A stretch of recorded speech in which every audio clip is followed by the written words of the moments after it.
I want to know something from your childhood that you thought was okay, but now realize is really, really bad. I really thought it was okay to put random objects that were laying around the house, in my undercarriage. So here's my formal apology. Dad, I'm really sorry for all your missing screwdrivers. Mother, I would like to say I'm sorry for your missing hairbrush. That was a good one.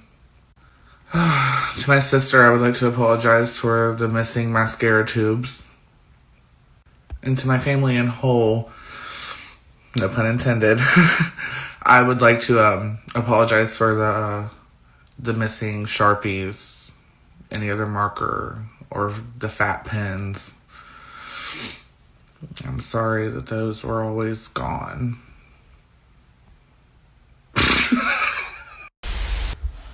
Announcing where I'm going and what I'm doing at any given moment during the day. Doesn't matter if I'm just walking up the stairs. I have to announce to whoever else is in the room, hey, I'm gonna go upstairs, I'll be back down in a little bit. Growing up with strict family, our job as children was to consistently announce where we were going to be at all times, as if our parents weren't tracking us. Whatever. So now I announce everything. Everything. Hey, I'm gonna go to the bathroom real quick. I'll be right back. You didn't have to announce it. It's kind of weird. This also means that I over-explain everything. So I'm going to start this off. My dad's 75. Growing up, we did not call Brazil nuts Brazil nuts. And if you know, you know. All Latinos are going to relate to this. So y'all know how like our parents or grandparents would force us to like rub Vicks Vapor Rub all over our chest and sometimes like our neck or our nose whenever we get sick. Well, my parents would force me to do that. However, my dad, this sounds so bad, I loved my dad, he was a great dad. However, my dad used to force me to like take a chunk of it, like a chunk of Vicks Vapor Rub, and like put it like on my throat and like force me to swallow it, because this would work for him whenever he would get sick. And so I would get really, really sick whenever I would get colds, and so they would get desperate. Sometimes we would have to go to the hospital because I couldn't breathe properly. And so in those desperate times, they would be like, you got to do it, you got to do it. And I would scream and like cry and like not want to do it, but they would force me to. And it's so bad, you guys. Like, don't do that to your children ever. Like, I don't even know how I'm alive right now, but you know. When I was 13, my sister's child passed away. It was very tragic. And a few weeks later, we come home and our dad's gone. We live with our dad only. And not only that, but all of the money that was given to my sister for the funeral was gone, was missing. A week later, we found out that my dad was in Mexico. We're Mexican, and the death was so hard on him that he wanted to go and spend the rest of the time in Mexico with his mom, who was dying of cancer, and just left me and my sister on our own. I was 13, she was not even 16 years old. Yeah, I found out later that he just literally abandoned us. I was just like, oh yeah, you spend time with your mom. You do that. You definitely need that. So whenever we were sick, my grandmother used to rub Vicks Rub all over our chest and put a towel over us, and it would go up our nose.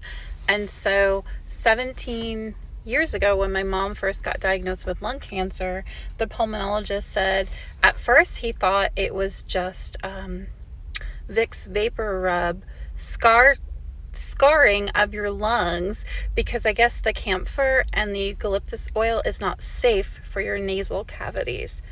How many of y'all had grandmothers or moms that made you put that crap up your nose? Yikes. Can we talk about the 844 system in Kenya, and specifically in the public schools? I know probably most of the people who are products of the 844 system might have not experienced this, but for those of us who did, I'm gonna speak for us, baby. Do you guys actually know that we were beaten, like literally being beaten for not having school fees? I remember in one of the primary schools I was in, you could literally be caned, beaten or slapped because you didn't have money for remedial classes. I remember this one time my class teacher told me not to show up in her classes if I hadn't paid for the remedial classes the next morning.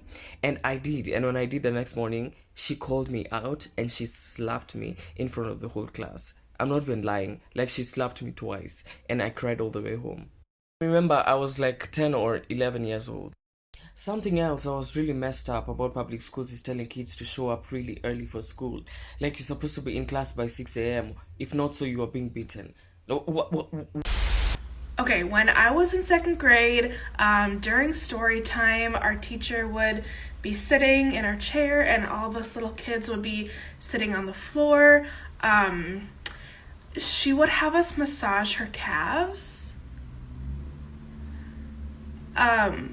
Like massage her calves, and then she would also have some kids behind her massaging her shoulders, and it would like make us feel like important, like she liked us the best. I can't believe this happened.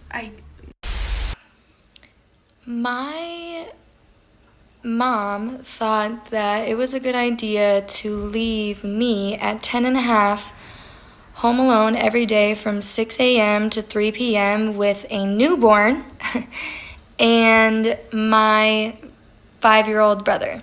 So I'm 10 and a half watching my 5-year-old and a newborn every day by myself. Just doesn't seem right. Especially when you see pictures like this and realize how young I actually am. Yep, there's me. I'm a child. I'm a child taking care of a baby by myself every day. So when me and my friend were really young, we was obsessed with Gareth Gates, like would have took a bullet for him, obsessed. And the guy in the corner shop near us knew that, so we went in one day and he was like, oh, like, what are you doing tonight, girls? I know Gareth Gates' his manager. It's coming round to my house. Do you want to come round?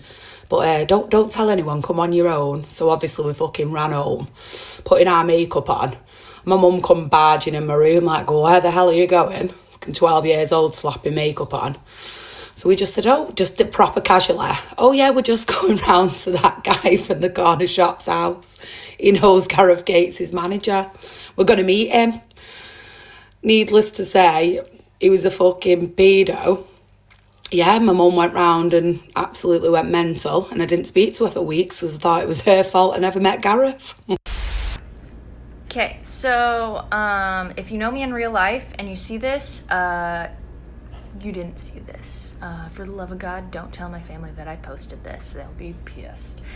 Anywho's, so when I was younger, my dad was a long-haul trucker, and he'd be gone for days at a time, come home, and he would either just crash or he would just get like stupidly caught up on everything, like mow our entire yard, clean everything, weed the whole garden, shit like that. And I was always like, geez, Dad's such a hard worker. Well, fast forward to being an adult, and yeah, he didn't have a lot of energy. He was just on meth. Oops. I was a super avid reader as a kid. Well, I still am. But as a kid, I read well above grade level. And I found this book at a yard sale. It had a kind of a creepy cover. And my mom said I could read it.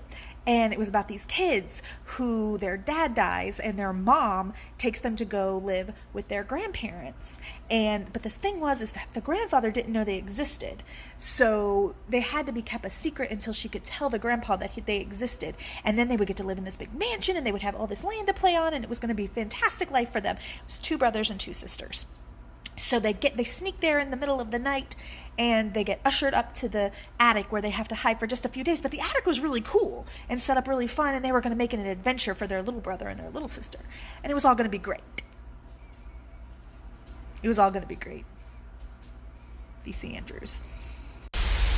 So this was like second grade, and at the beginning of the year, my teacher one day was like, so who wants to give me a massage? And of course, all the kids being in second grade were like, oh, me, just because like I want to be fucking picked. And then one day I got picked, and from then on it was game over. Like, she loved me. Like, literally every single day from then on, she would be like, Noah, you want to give me a massage? And of course I was like, hell yeah, because like I was the teacher's favorite, you know? But like looking back, literally every day for like a year, I massaged this teacher all over. And like at the time it was like, oh, that's cool, I'm like her favorite. But like that's creepy.